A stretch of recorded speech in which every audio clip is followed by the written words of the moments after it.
Bismillah,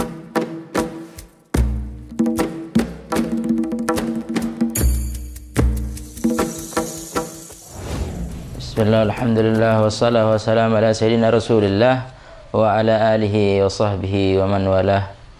Amma ba'd, para hadirin, tak terasa kita sudah akan mengakhiri 10 pertama daripada Ramadan, dan kita insyaallah masih di dalam pembahasan jangan sampai kita terlalai daripada sunnah-sunnah di dalam bulan Ramadan, yaitu sunnah yang ketiga yang dianjurkan oleh baginda Rasulullah SAW adalah kita berbuka al-iftar bit-tamr, berbukanya kita dengan kurma. Berbuka dengan kurma atau dengan yang manis-manis, atau sesuatu, kalau tidak ada kurma, air pun bisa, air zam-zam lebih afdal. Mengapa? Karena baginda Rasulullah SAW di dalam riwayah di situ menyebutkan sumu tasihhu, berpuasalah kalian, maka insyaallah kalian akan sehat dari segala penyakit. Oleh karena itu para ulama dan para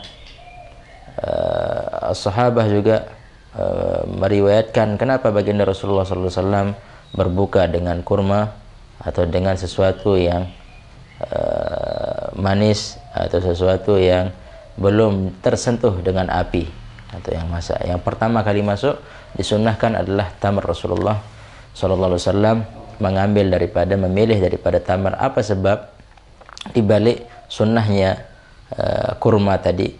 Karena hadisnya Rasulullah sudah jelas, sumu tasihhu, berpuasalah kalian maka kalian akan sehat. Katanya para ulama, ini sehat ini dari segala sesuatu kecuali mata. Mata ini tatkala perut kita dari pagi sampai malam tidak terisi dan tidak ada makanan yang bergerak di dalam peredaran daripada mulut kita kemudian masuk, ini sebagian kedokteran juga menyebutkan akan yu'athir alal ain, akan menyentuh penyakit mata seperti rabun kemudian yang lainnya. Maka tidak ada yang bisa menyehatkan mata tersebut kecuali berbuka dengan kurma. Maka tatkala kita berbuka dengan kurma, maka kita insya Allah aman dari semua penyakit. Jadi penyakit mata ini bisa disehatkan dengan kurma, atau tatkala perut kita yang menjadi penyebab mata itu akan sakit, maka bisa disembuhkan dengan yang manis-manis. Maka akan bisa terobati dengan yang manis-manis. Dan di situ kenapa baginda Rasulullah SAW menganjurkan kita dengan kurma atau dengan air atau dengan sesuatu yang manis, yang mana yang manis ini belum tersentuh dengan api, itu lebih dianjurkan untuk pertama kali yang masuk. Namun yang setelahnya tidak menjadi masalah. Yang pertama ini, yang pertama masuk ini dianjurkan kita dengan yang memang benar-benar belum tersentuh dengan api. Karena sesuatu yang tersentuh dengan api atau sesuatu yang tersentuh dengan sudah dimasak atau apapun jenisnya, baik itu cair, baik itu seperti teh, kopi yang sudah tercampur, sudah airnya sudah terkena dengan api, maka ini jangan sampai itulah yang masuk pertama kali di pembukaan puasa kita atau berbuka puasa kita. Maka dianjurkan dengan lam yalmashun nar, itu dianjurkan supaya apa? Supaya tatkala yang sudah terkena api, maka ini juga akan tidak menyehatkan mata kita. Semoga sunnah-sunnah baginda Rasulullah SAW senantiasa kita lakukan di bulan Ramadan, khususnya tadi berbuka dengan tamar atau iftar bit tamar, berbuka dengan kurma. Yang mana kurma ini pun yang Rasulullah SAW sukai adalah kurma yang baru-baru atau setengah matang, baru-baru akan matang.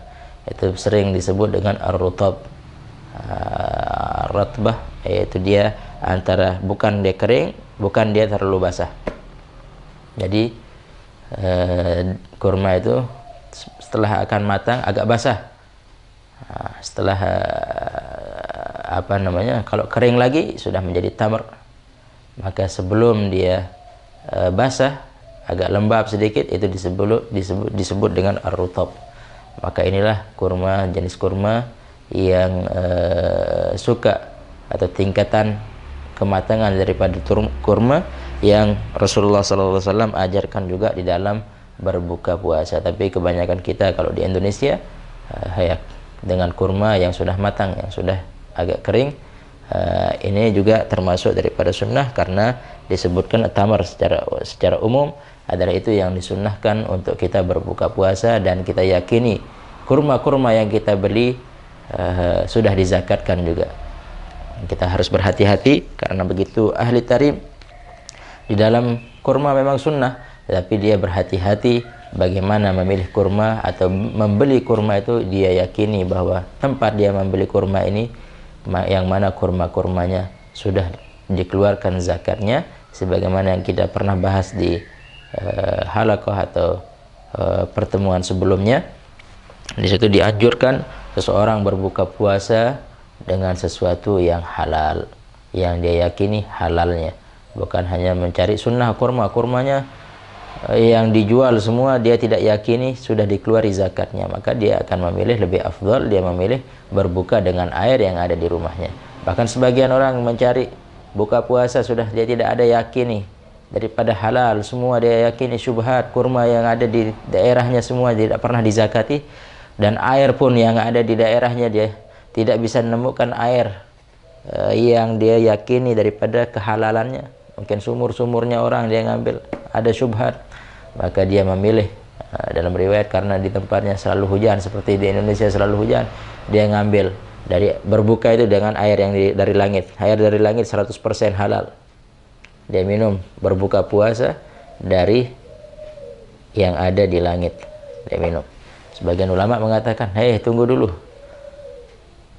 Kalau wara atau kalau berhati-hati di dalam berbuka ini, mencari yang sunnah, mencari yang halal, maka kalau dengan air hujan, lihat tempat kamu berdiri apakah tanah syubhat atau tidak. Kalau tanah syubhat juga menjadi air itu syubhat. Tapi kalau dia tanahnya halal, sudah air daripada air hujan tadi adalah halal 100% dari Allah Subhanahu wa taala.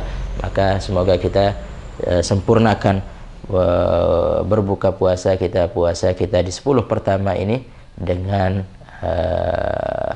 sunnah-sunnah baginda Rasulullah SAW, dan menjadi amalan yang diterima dengan amalannya baginda Rasulullah SAW. Wabillahi taufiq, alhamdulillah rabbil alamin.